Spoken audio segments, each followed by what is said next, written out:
मेरा नाम नृपेंद्र है और मेरे चैनल पर आपका स्वागत है। पिछले वीडियोस में आपने इंग्लिश का बेसिक देखा था, इंग्लिश सेंटेंस का बेसिक देखा था और उसी चीज़ को हम लोग आगे बढ़ाएंगे। पिछले वीडियोस में अगर आपने देखा होगा तो हमने टेंस की बात की थी, टाइम की। टाइम मतलब टेंस की बात की थी, कितने टाइप का टेंस होता है और उन टेंसेस में कैसे सेंटेंस बनाते हैं वो चीज़ हम देखेंगे। तो जिसने देखा होगा पिछला वीडियो उसको पता होगा कि टेंसेस में हमने बात किया था कि टेंस 3 टाइप का होता है, प्रेजेंट पास्ट और फ्यूचर।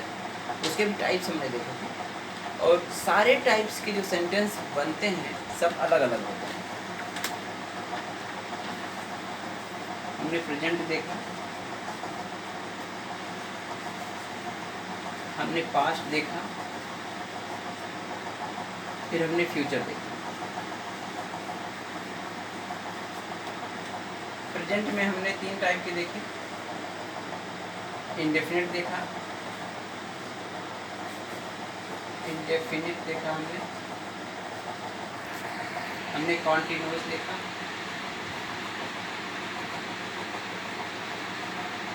हमने परफेक्ट देखा, हमने परफेक्ट कॉन्टिन्यूअस देखा।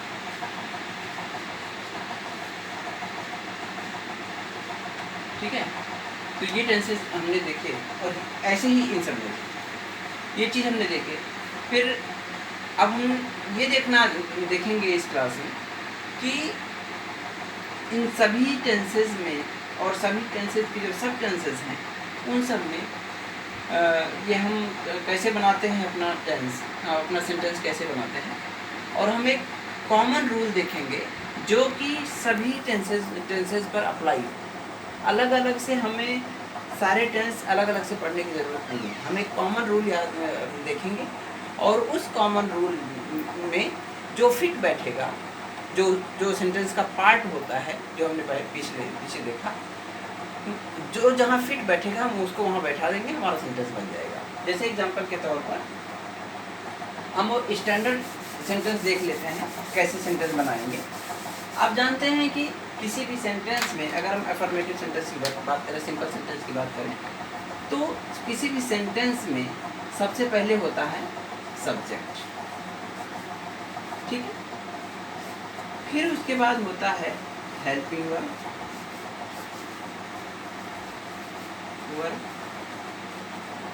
फिर होता है मेन वर्ब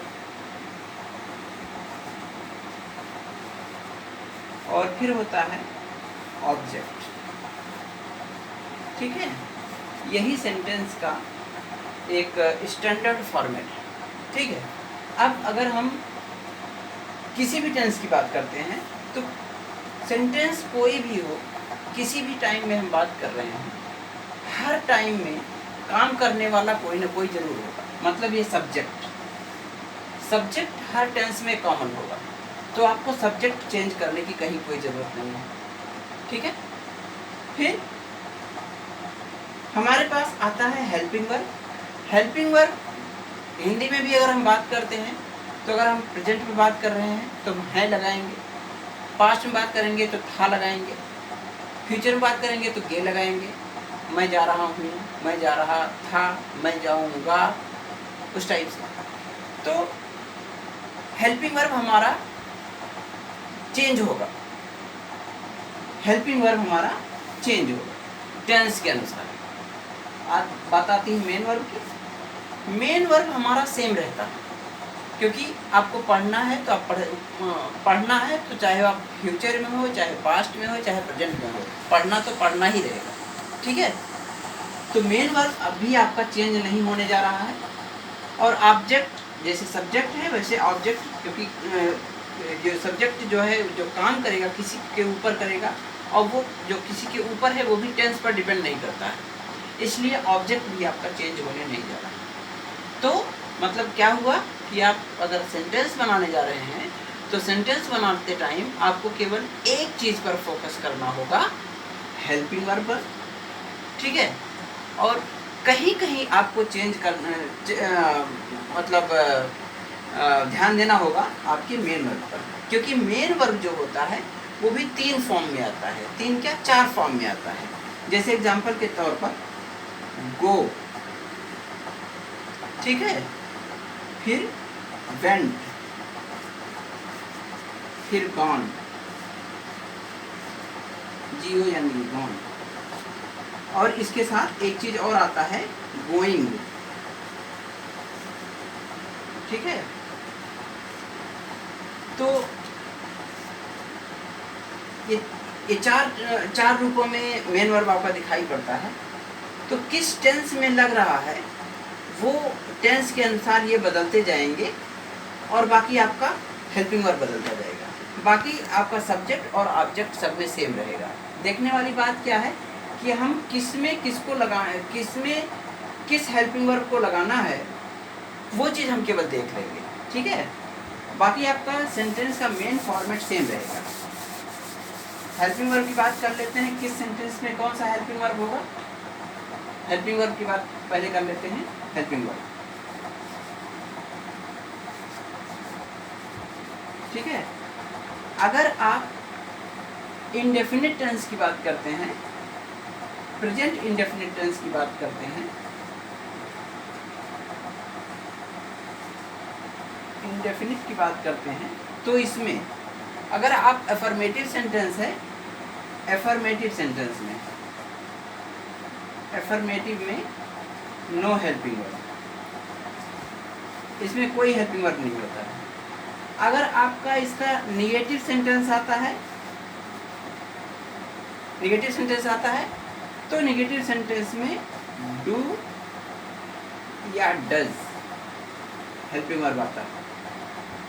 उसी तरह से अगर आपका इंट्रोगेटिव सेंटेंस है तो उसमें भी डू या डज आता है। और अगर इंट्रोगेटिव निगेटिव है, निगेटिव है, तो उसमें भी डू या डज आता है। तो फ्रेंड्स, इस तरह से आप एक टेबल बना सकते हैं जिसमें कि क्या क्या मेन चीज़ें हो सकती हैं वो हम आपको दिखा दे रहे हैं। वो टेबल आप याद रखिए तो आपको कहीं भी कोई सेंटेंस बनाने में प्रॉब्लम नहीं आएगी, ठीक है। आप क्या कीजिए कि यहाँ पर लिखिए टेबल फॉर हेल्पिंग वर्ब लिख दीजिए, ठीक है। यहाँ पर क्या कीजिए आप कि लिख दीजिए present indefinite tense, indefinite tense के लिए, ठीक है। यहाँ पर लिख दीजिए अफर्मेटिव सेंटेंस, निगेटिव, इंटरोगेटिव और इंटरोगेटिव निगेटिव।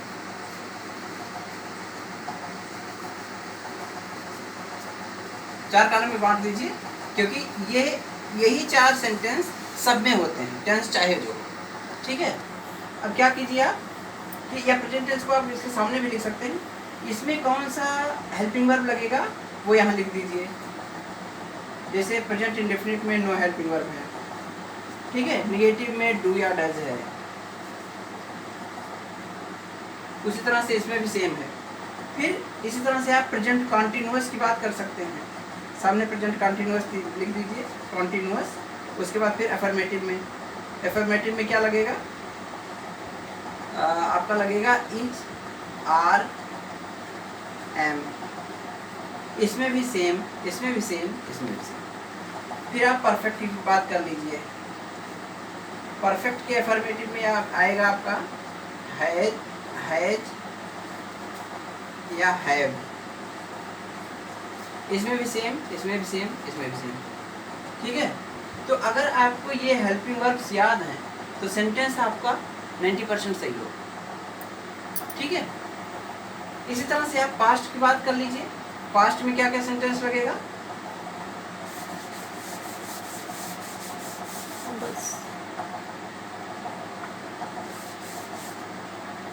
यहाँ पर आप पास्ट लिख लीजिए। फिर पास्ट का यहाँ पास्ट इंडेफिनिट कर दीजिए, तो पास्ट इंडेफिनिट में लगता है डिड, यहाँ भी डिड, यहाँ भी डिड, यहाँ भी डिड, सब में डिड कॉमन हो गया। ठीक है, फिर हम कॉन्टिन्यूअस की बात कर लेते हैं, आगे कॉन्टिन्यूअस लिख लेंगे। कॉन्टिन्यूअस की बात करते हैं, कॉन्टिन्यूअस में वाज या वेयर, यहाँ भी सेम, यहाँ भी सेम। ठीक है, फिर परफेक्ट की बात कर लेंगे।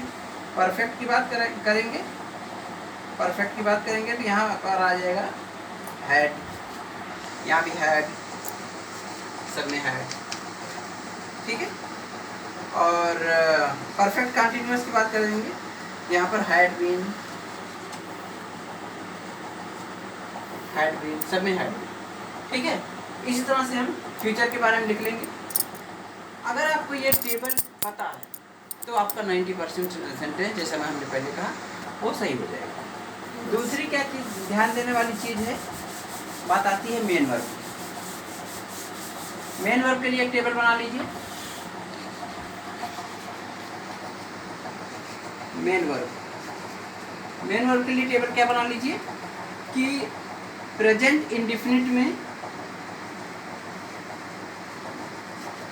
प्रेजेंट टेंस में देख लीजिए कि इंडेफिनिट में, चूंकि ये टेंस वाइज होता है, इंडेफिनिट में present participle, past participle, perfect participle कहा जाता है मेन वर्ब को। तो इंडेफिनिट में, फिर कॉन्टिन्यूअस में, फिर परफेक्ट में, फिर परफेक्ट कॉन्टिन्यूअस में, कॉन्टिन्यूअस में। इंडेफिनिट में प्रेजेंट टेंस का, प्रेजेंट टेंस में कौन सा फॉर्म लगता है, प्रेजेंट पार्टिसिपल या पास्ट पार्टिसिपल, तो हम लिखते हैं प्रेजेंट पार्टिसिपल। ठीक है, कॉन्टिन्यूअस में लगता है मेन वर्ब प्लस आईएनजी। ठीक है, इसमें लगता है present perfect, present participle, past perfect participle, means third form